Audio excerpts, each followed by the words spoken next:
chocolate box town in the Cotswolds. For many police officers, it'll be a dream job. And patrolling the not-so-mean streets of Malmesbury, Sergeant Williams can reflect on his achievements. Would you say this is the safest town in the safest county? Certainly I'm going to say that, and I certainly feel that way. The officers here have got a genuine pride in what they do. They're very committed, and they've taken some very good action over the last year or so. In the last 12 months, Malmesbury's crime fell by nearly 18%. This included a 46% drop in burglary and a reduction in criminal damage of 25%. But people here have mixed feelings about the police's claim. We've got a bonk 'em. Why do you think that is? You never see a policeman in here.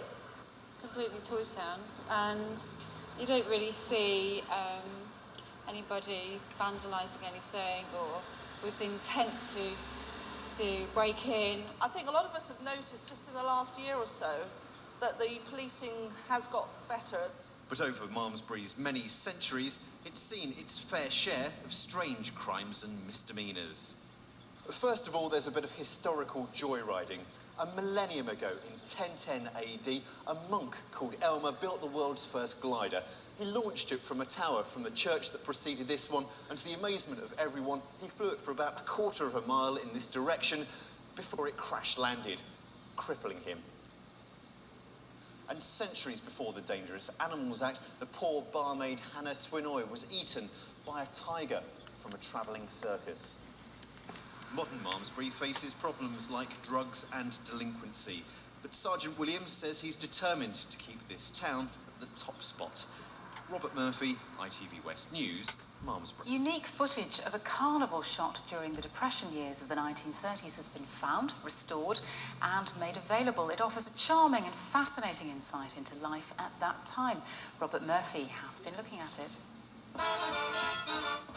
This film is a snapshot of a carnival day long ago. The year was 1935. Malmesbury Town Centre hasn't changed much in the last 70 years. The event's president says the footage is fascinating.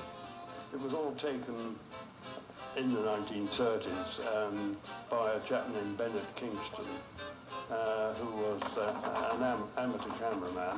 He used to do quite a lot of it, and he used to take these old films, these nitrate films, and they were shown in the local cinema. It shows the girls presenting themselves in the competition to be queen. If any of these entrants are still alive, they'll be in their 90s. There's the procession. A couple are dressed up as Belisha beacons. The road safety lights had only been introduced the year before. And it shows a black brother and sister, perhaps not what you'd expect in 1930s Malmesbury. Yeah, I do remember those. They were twins, a boy and a girl, and both got on extremely well in life. The girl became a midwife and is now living in retirement in Leeds or Yorkshire somewhere. And the boy joined the army, rose to the rank of major, and served in the British Embassy in Uruguay, apparently. The 12-minute film will be shown before this year's carnival. The filmmaker went to extraordinary lengths, even taking aerial footage of the town. But these were golden days before the war. Soon these children's lives would change forever. This footage is a permanent record of what those days were like. Robert Murphy, ITV West News, Malmesbury.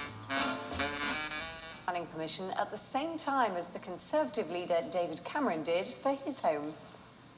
It's green, clean and renewable. Everyone agrees wind power is a good thing. The argument is over where. Well, here's one place the authorities have agreed a turbine can go, the KILLANE's in Malmesbury. With 3 young children, they want to do more for the environment. For some reason, for most of my life, most of my adult life, I haven't thought about it too much. But thanks to the media, I've been made aware, and I care probably more because I've got children, and we're going to have to watch them suffer, and they may suffer if we don't do something about it. The turbine will cost about £1,500 to install. It should cut their electricity bill by £100 a year.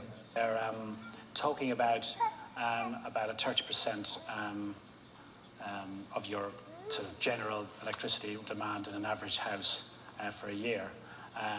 based on sort of average wind speeds, about 27 miles per hour.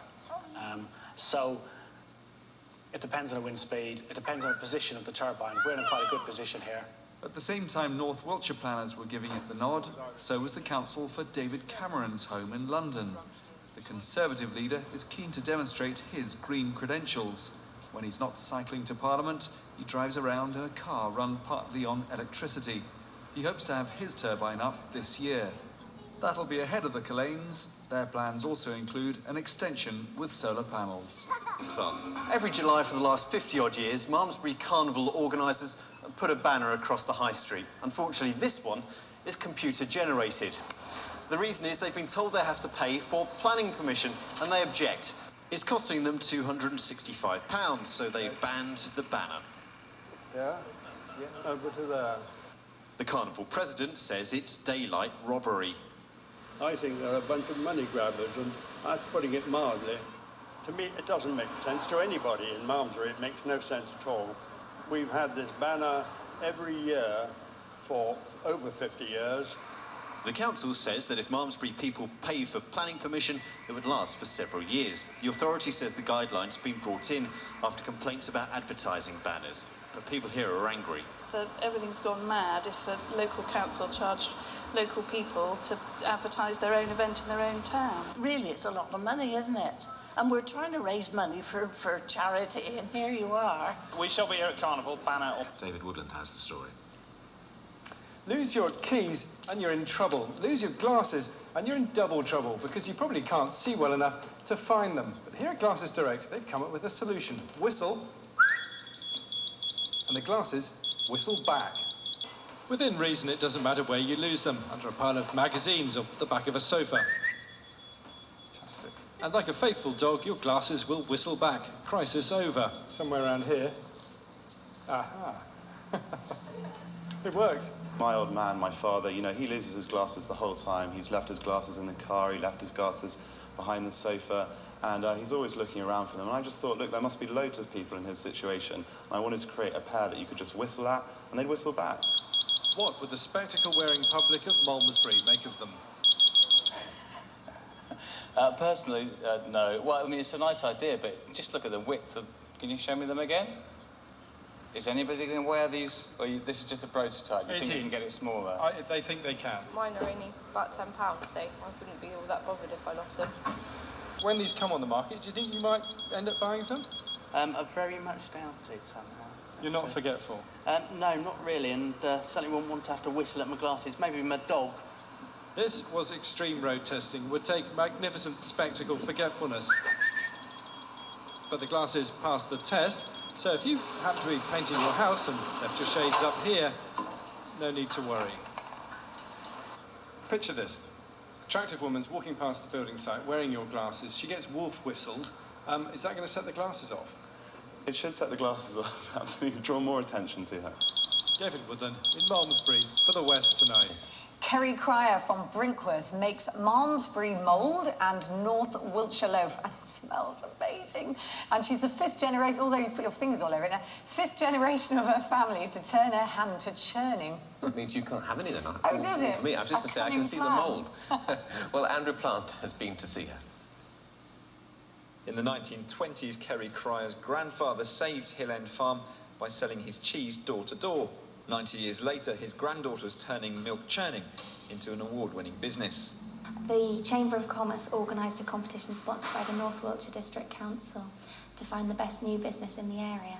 And I won our Malmesbury section. And I was really excited about that because that was £1,000 towards the business, which is a brilliant help to any new business. Dad Joe milks the pedigree Frisians and says Kerry's success is all down to hard work. It's been very exciting, very challenging, very, very hard work. If I sell that tank full of milk in there, I sell it to one person. If Kerry turns it to cheese, she's selling it to 1,000 people. Every customer's important. Between feeding the chickens and beekeeping, Kerry's making 6 different cheeses, all with a very local flavour. This one is the traditional cheese of North Wiltshire. I'm the only cheesemaker in North Wiltshire, so I feel it is my duty to make this. And this is the same cheese that my great-grandfather would have made.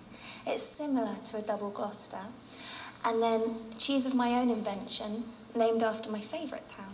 is Malmesbury mould, and that one's more like a Cathilian texture, and it looks quite innocent, but it's not as innocent as it looks. Kerry and her new husband even cut short their honeymoon to compete for the Business Award, and her sweet and spicy 7 pepper is now going for gold at this year's Cheese Awards. Andrew Plant, BBC Points West in Brinkworth.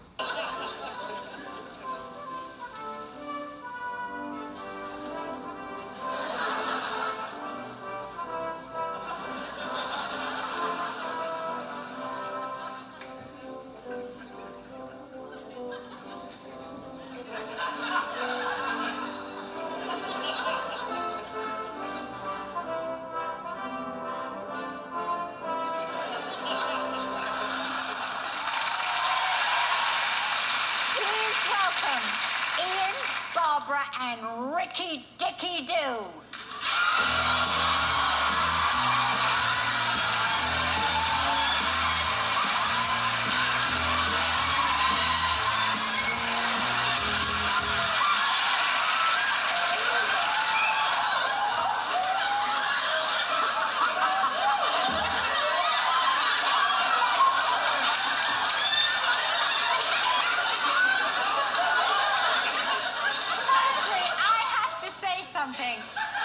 Parky gets bloody Sir Elton and I get 3 of these nutters.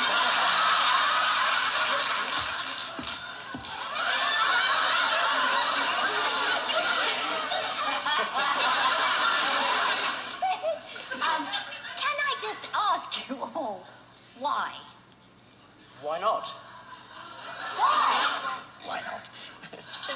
Because, I mean, it's all a question mark of choice and tolerance. Yes. Really. Yes. And we feel that people ought to be tolerated if they don't want to wear clothes. Why do we have to wear clothes? Because we were born naked, aren't we? This is an option. It's an option. And why not? When it's hot, it's the sensible thing to do. It's actually healthy to let your skin, your whole skin, get into the sun and create vitamin D, which protects us against all sorts of illnesses. How often do you open your garden?